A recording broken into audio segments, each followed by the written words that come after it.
Advocate Bhudev महानंद्या का अभिवादन स्वीकार कीजिए। डॉक्टर बाबा साहेब अम्बेडकर कहा करते थे, शिक्षा ऐसे शेरनी का दूध है, जो पिएगा वो दहाड़ेगा। बाबा साहेब अम्बेडकर कैसे दहाड़ते थे? उनको दहाड़ने के लिए इतना हिम्मत कहां से आता था? जरा सोचिए आप। 1930 से 1940, 50, 90 जब भारत का आजादी का लड़ाई चल रहा था, 100 ईयर पहले, जो बिफोर इंडिपेंडेंट इंडिया में, और इंडिया इंडिपेंडेंट के बाद, उस वक्त कांग्रेस कितना ताकत था। फिर बाबा साहेब अम्बेडकर कैसे कांग्रेस को मुकाबला करते थे? अब सोचिए जरा। उस वक्त सबसे ताकतवर पॉलिटिकल पावरफुल व्यक्ति थे मोहनदास करमचंद गांधी। बाबा साहेब अम्बेडकर कैसे उन्हें चैलेंज करते थे? ये संभव कैसे हो पा रहा था? क्योंकि बाबा साहेब अम्बेडकर ज्ञान का धनी थे, वो तार्किक थे। जरा आप सोचिए उस वक्त का हिंदू धर्म का कितना ताकत था। हिंदू धर्म, इतनी ताकत हिंदू धर्म को बाबा साहेब अम्बेडकर कैसे दहाड़ते थे और उनको सुधारने के लिए तार्किक विचार रखते थे। आज का तारीख में जब हम बाबा साहेब को पढ़ते हैं तो पता चलता है वो उस वक्त का और आज का भी और आने वाला कल का भी सबसे बड़ा ज्ञानी है। भारत का सबसे बड़ा विद्वान है। उनका लाइब्रेरी में 50,000 से ज्यादा किताब था।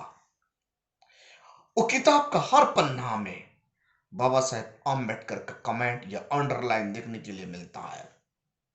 यानी बाबा साहेब अम्बेडकर किताब खरीद के घर में नहीं रखते थे, वो उनको पढ़ते थे।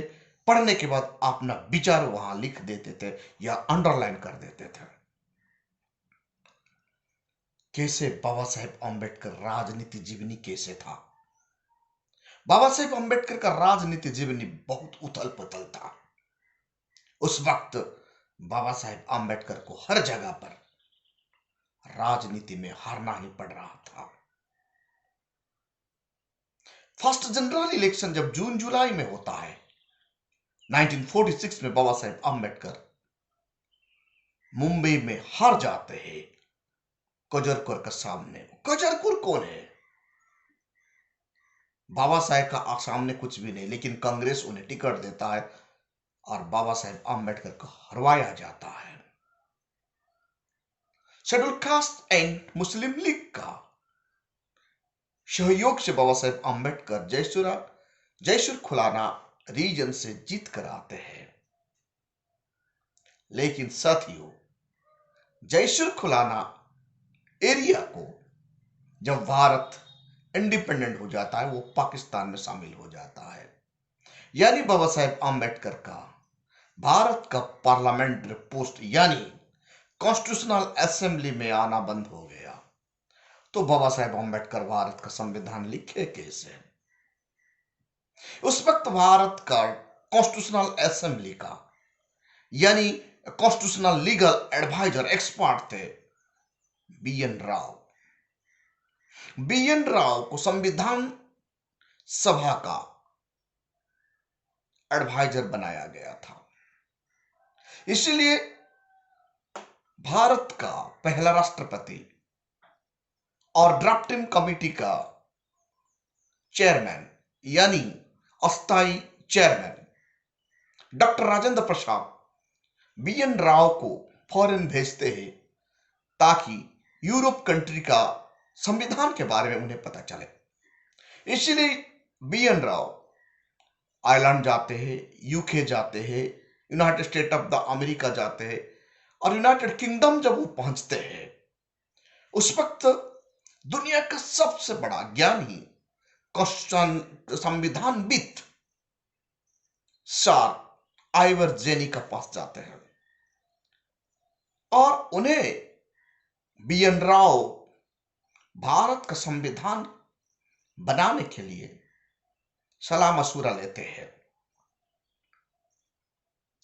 और भारत का कॉन्स्टिट्यूशन के बारे में मदद मांगते हैं। इनका बात सुनकर सर आइवर जेनी मुस्कुराते हैं और उन्हें यह बताते हैं भारत से लंदन स्कूल ऑफ इकोनॉमिक का एक विद्वान, कोलंबिया यूनिवर्सिटी का विद्वान डॉक्टर अंबेडकर आपका कंट्री में बैठा हुआ है, यह बात उन्हें क्यों नहीं पूछते? जब दुनिया का सबसे बड़ा संविधानविद सर आइवर जेनी से बात कर देते हैं तो BN राव का दिमाग काम नहीं करता। वो वापस भारत आते हैं और ये बात डॉक्टर राजेंद्र प्रसाद को बताते हैं और पंडित जवाहरलाल नेहरू को बताते हैं। जो बात सर आइवर जेनी ने बताए थे तो डॉक्टर राजेंद्र प्रसाद हैरान हो जाते हैं और तुरंत डॉक्टर राजेंद्र प्रसाद उस वक्त का बंबई का प्राइम मिनिस्टर GB खैर को चिट्ठी लिखते हैं, डॉक्टर अंबेडकर के लिए कुछ व्यवस्था कीजिए। बंबई में उस वक्त MR जैकर साहब का सीट खाली हुआ था, कांग्रेस का एक मेंबर। उस जगह पर डॉक्टर अंबेडकर को बाई इलेक्शन में लड़ना पड़ता है और बाबा साहेब अंबेडकर जीतकर भारत का पार्लियामेंट में आते हैं, यानी कॉन्स्टिट्यूशनल असेंबली में आते हैं और भारत का संविधान लिखते हैं। इसीलिए बाबा साहेब अंबेडकर कहा करते थे, शिक्षा ऐसा एक शेरनी का दूध है, जो पिएगा वो दहाड़ेगा। बाबा साहेब अंबेडकर शेरनी का दूध सचमुच में पिए थे, इसीलिए BN राव को नतमस्तक होना पड़ा था। इसीलिए भारत का प्रधानमंत्री पंडित जवाहरलाल नेहरू को अंबेडकर का सामने नतमस्तक होना पड़ा था। इसीलिए भारत का पहला राष्ट्रपति मजबूर होके BG खैर को चिट्ठी लिखना पड़ता और मजबूर होके MP जाकर का सीट में बाबा साहेब अंबेडकर को जीताकर कॉन्स्टिट्यूशनल असेंबली में भेजना पड़ा और बाबा साहेब अंबेडकर को संविधान लिखना पड़ा। जब बाबा साहेब अंबेडकर को संविधान लिखने का मौका मिला, उन्होंने सबके लिए अधिकार दिला दी। जब मनुवादियों को संविधान लिखने का अधिकार मिला था, औरत का अधिकार को छीन के ले गए थे, शूद्रों का अधिकार को छीन के ले गए थे।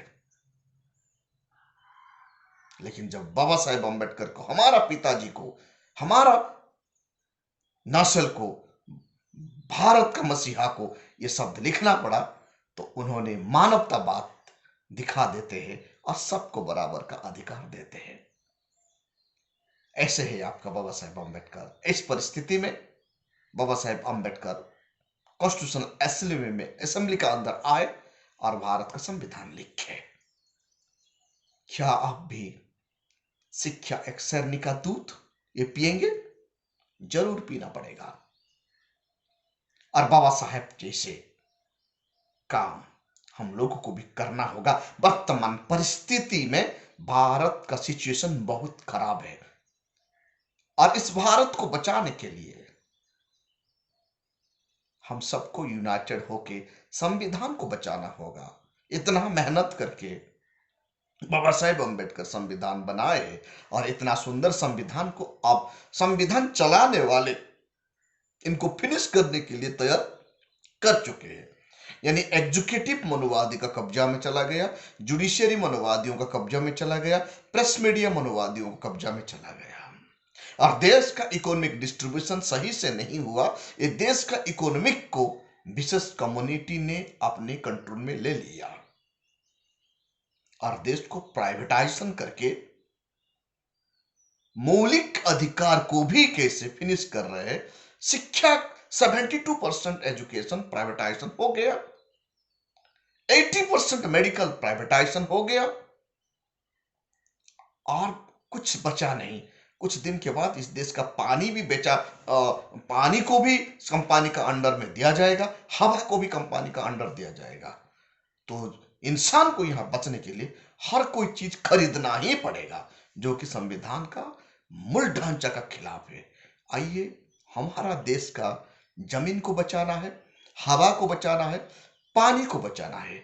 जो चीज खास करके हवा और पानी इंसान को मुफ्त में मिलना चाहिए, आज कम एलपीजी के माध्यम से कंपनी का हाथ से चले जाने से हमको पानी खरीद के पीना पड़ रहा है, और आने वाले कल ऑक्सीजन को भी खरीद के ही लेना होगा, नहीं तो आप ऑक्सीजन भी ले नहीं पाएंगे। इस परिस्थिति हमारा देश में आ रहा है, इसको सिर्फ ही सिर्फ संविधान ही बचा सकता है। तो संविधान को बचाने के लिए संविधान का चारों ऑर्गेनाइजेशन को कब्जा में लेना होगा। एग्जीक्यूटिव को लेना होगा, जुडिशियरी को लेना होगा, प्रेस मीडिया को लेना होगा, और लेजिस्लेचर को लेना होगा। एग्जीक्यूटिव को लेने के लिए पढ़ना होगा, जुडिशियरी को लेने के लिए कॉलेजियम को हटाना होगा और पढ़ाई करना होगा, शेरनी का दूध पीना होगा। प्रेस मीडिया को अपने कब्जे में लेने के लिए खुद का प्रेस मीडिया खोलना होगा, जो आर्टिकल 19 में अधिकार मिलता है। तब जाके ये देश को हम बचा पाएंगे। साथियों, आप देख रहे हैं voice of people, voice of Bahujan. इस चैनल को ज्यादा से ज्यादा लाइक कीजिए, कमेंट कीजिए और सब्सक्राइब कीजिए। आप भी शेरनी का दूध पीजिए और बाबा साहेब आम्बेडकर का सपना को पूरा कीजिए। Thank you.